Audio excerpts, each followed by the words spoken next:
الہی تیری خاطر ہو میرا جینا میرا مرنا الہی۔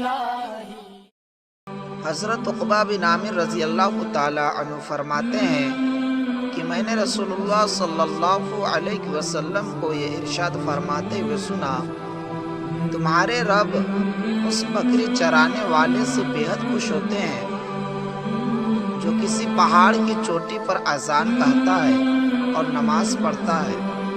اللہ تعالیٰ فرشتوں سے فرماتے ہیں، میرے اس بندے کو دیکھو، اذان کہہ کر نماز پڑھ رہا ہے، سب میرے ڈر کی وجہ سے کر رہا ہے۔ میں نے اپنے بندے کی مغفرت کر دی اور جنت کا داخلہ طے کر دیا۔ الہی تیری خاطر ہو میرا جینا